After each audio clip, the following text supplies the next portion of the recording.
I love the forest, and I don't see how anyone couldn't. The chirping of the birds and the rustling of leaves drew me like a fly to honey. A poet once said man's soul lies within the trees, and I'd be inclined to agree. Near my home was a national park with plenty of trails, creeks, and caves, a beautiful place in the Daniel Boone National Forest. Long stretches of nothing but nature and its beauty. I never understood some people's fear or hate of the woods, until a few months ago. A cold April morning, I was off of work.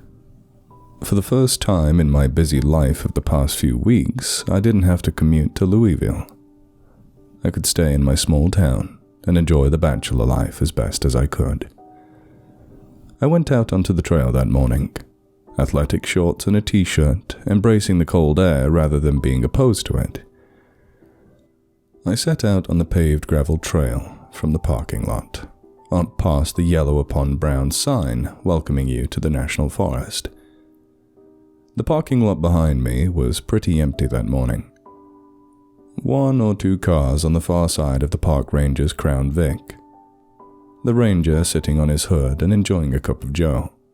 I was glad to know I'd have the trail mostly to myself, and so I broke out on a jog, earbuds set in, and the volume pumped up. The trees breezily shook in the morning air. The sun clouded out. Overcast, maybe rain later. I huffed and shook my head, continuing on down the trail. I passed another jogger at one point, and we shared waves, but I saw no one else for a while. I think half an hour passed, judging by how many songs I'd cycled through, until I came up to Big Bend Fork, a split in the trail leading up 2 different paths. One path was a little more overgrown, and I'd only been up there a few times. It led past an old grill and bench, along with an abandoned power box shack, which had since been transferred to the other path, my normal one, which went past some campgrounds and a fishing dock. However, to my surprise, a park ranger was there, armed, what looked like a tranquilizer rifle in his hands. He seemed to be guarding the trail and keeping an eye out. I stopped my jog and took the earbuds out, asking him what exactly was wrong. Luckily, it wasn't anything too scary. A few large bears had been spotted wandering around and upon the campgrounds up ahead. A mother, a father, and some cubs. They'd ripped up a vacant tent of another hiker. Black bears aren't the most dangerous bears. Not at all. But with cubs, the parents tend to be highly protective. Better safe than sorry, the ranger told me, and that the trail should reopen the next day when they could relocate the bears deeper into the woods. Another ranger had headed up to the second path and reported nothing abnormal, so he assured me it was safe. The path that way was shorter and would probably let me finish my jog before the rain came, but I had no choice. I jogged along the other path and up to the more overgrown part of the park, and hoped the storms would be delayed long enough for me to finish my jogging routine. Another half hour or so along the gravel path, grass starting to overcome it further on up. It clearly saw some level of disuse, that much was clear. I reached the rusty bench and felt my legs begin to give out. Time for a break. I slowed my pace down and walked off the trail to the bench, taking a seat and giving my body a rest. My head tilted up to the sky and I shut my eyes, lost in the world of my 80s music. I'm not sure how long I sat there, but after a while I started to smell something. Something wafted over me, and I couldn't fully tell what it was. It seemed to be coming from further up the trail, near the power shed. Whatever it was, I hopped off the bench begrudgingly, stretching out and doing a few toe touches before continuing on the trail. The smell became more pervasive as I made my way further up, and I started seeing some kind of material along the trail. Bits of red, black, some grey, strewn along the sides of the trail at odd patterns. I stopped and picked a few pieces up. Pieces of black hair stuck to them thanks to static. They were pieces of tarp, maybe from that fence. It would make sense. They continued up the grassy trail towards the distant power shed. Something told me not to check, and that it might be the bears, but I knew there was another ranger out here, so I carried on. That's when the smell got worse. The smell got way worse, and I could see red spray on the grass. Reddishness over parts of the tarp leading up to the old, rusty, cream-colored shed building. I could tell from the trail that the shed door was open, and that the trail of this paint, or... God, no. Couldn't have been blood, I thought. But I followed it. Breaking off of the trail, I walked up to the shack, which itself had a small gravel trail, a sign on the wall reading, "Keep Out," rusted and grimy. The smell was unbearable now, and I could see what it was. Behind the shed, off to the angle I couldn't see from the trail, was a large black body. Hairy, fat, animal-like, and ripped open. Flies massed around it. I clasped a hand over my mouth, holding back the urge to vomit. I got a better view of it as I closed in on the shed and could tell its face, its skin there. Parts of it was ripped clean off, leaving bone or muscle or flesh behind, but no skin. However, the red trail didn't go to the bear. It was inside of the shed. The door was slightly open, and the shed itself wasn't too bad nor too small. It could hold a few power terminals and breaker boxes, and could maybe hold 8 or 9 men standing together. The smell got even worse. Flies buzzed about as I neared the door. Every instinct told me to turn back, and I nearly did, until I heard a chewing noise. A chompy, spitty chewing sound. A breathing, a shuddering. Like a human. I thought someone may be getting attacked by an animal. I couldn't just leave, not if they were in danger. I pressed the door open slowly but surely. Pale light from the outside beaming in, dust particles scattering from it as more of the room was opened up and illuminated. The old power boxes and monitoring systems were dusty, destroyed, long since vandalized and abandoned. The red trail continued, blackened and thick inside the shed to a dark corner. I could make out a silhouette in the dark, something huddled or maybe just sitting or laying, I couldn't tell.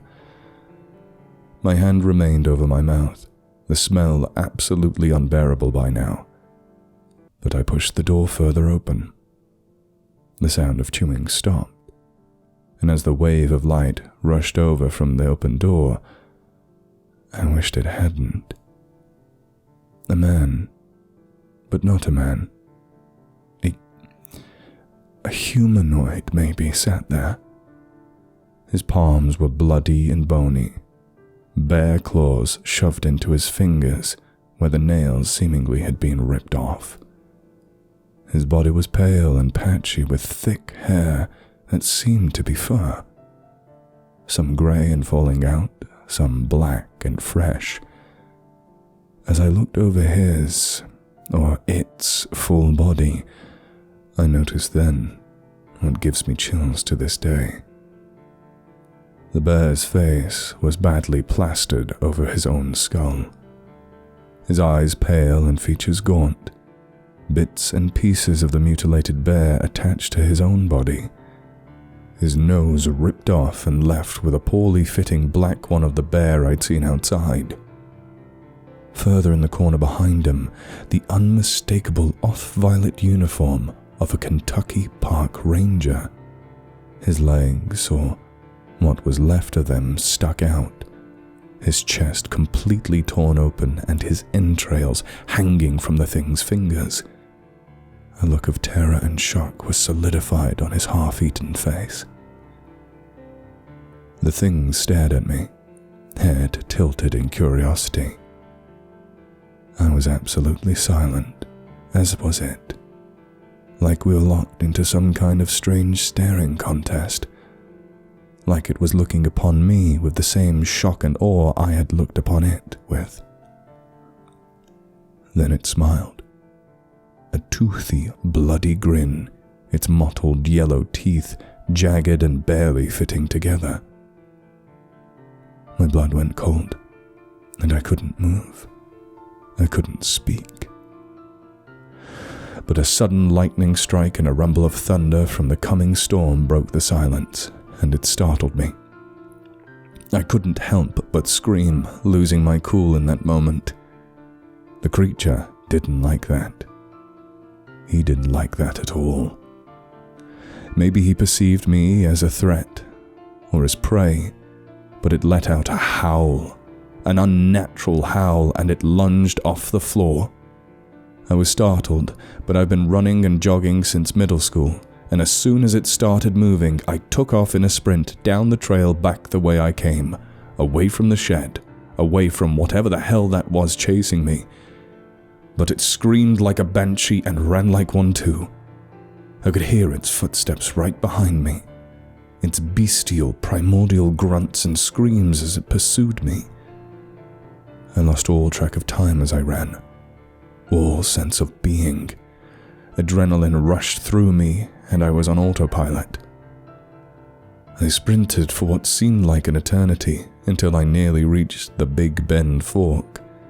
I looked behind me to see if I could still see it, but I couldn't. I couldn't see anything behind me for that length of the trail. But I didn't see something in front of me, and I tripped.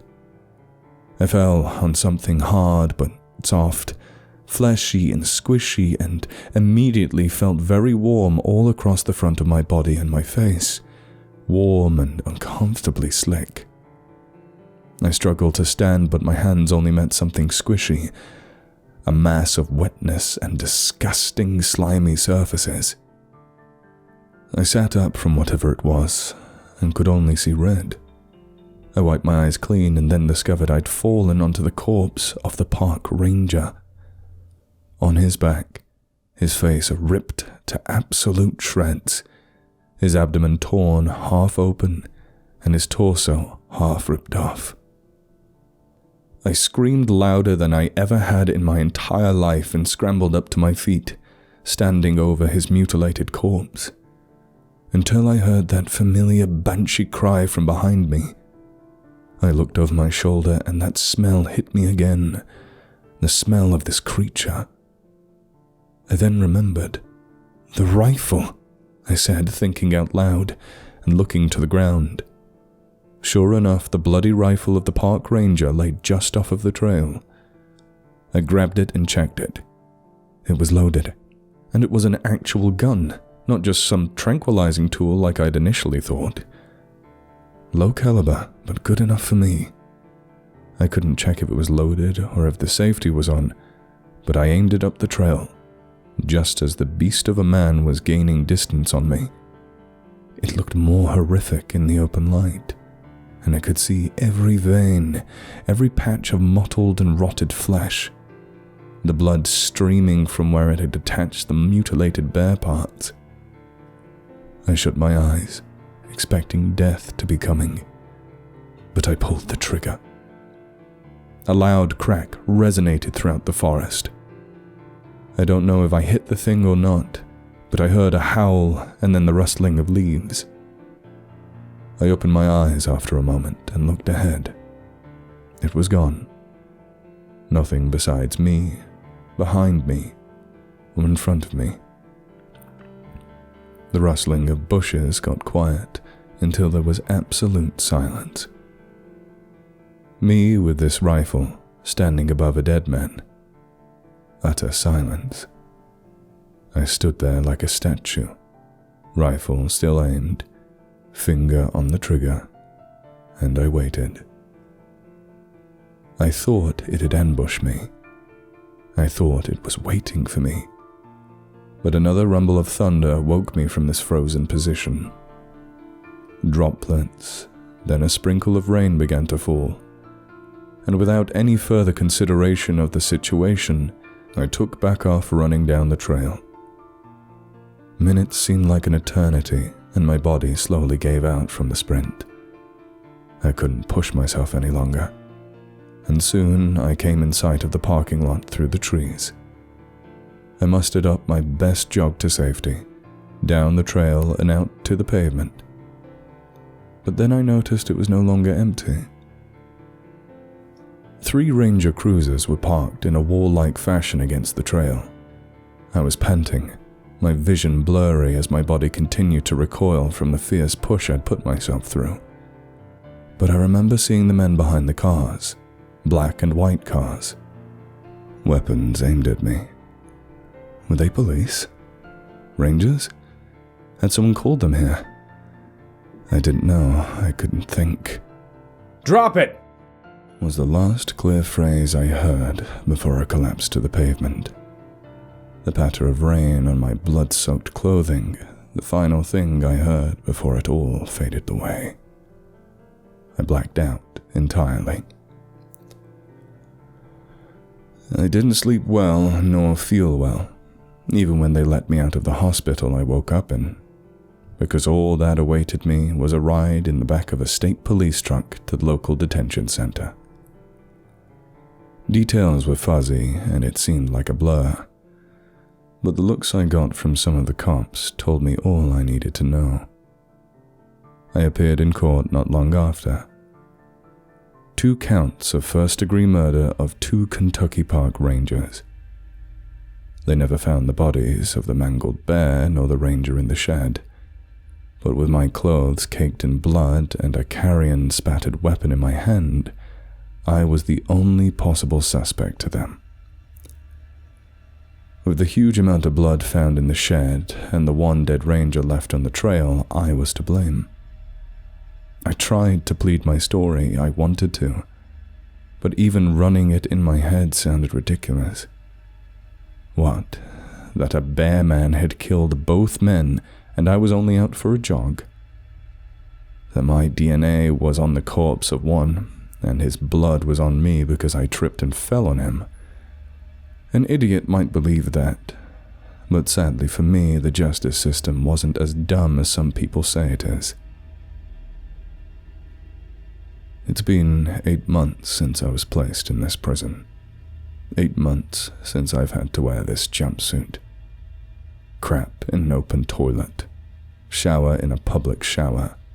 Eat the slop they give us.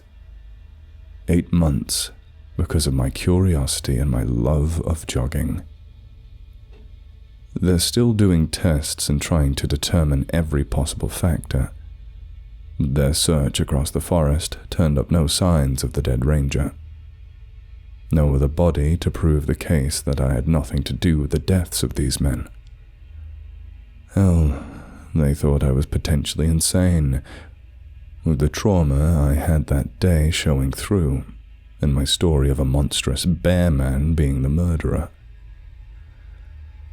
My assigned therapist gave me this journal to write my thoughts in, and even if I'm not insane, it still comforts me to write this story.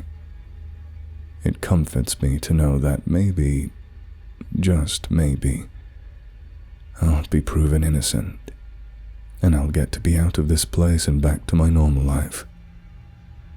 But I'll never go jogging in the woods again. That other man couldn't have killed the first ranger I met. He was at the shed.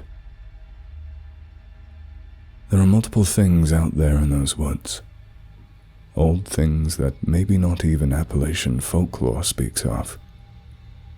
Spooks and monsters existing as shadows amongst the trees. Howls at night. Shrieks in the morning. Figures in the fog. The things grizzled hunters spoke of whilst clutching a rifle to their side. They're still out there. Word of advice to you: be careful what trails you go hiking on. You never know what you'll find.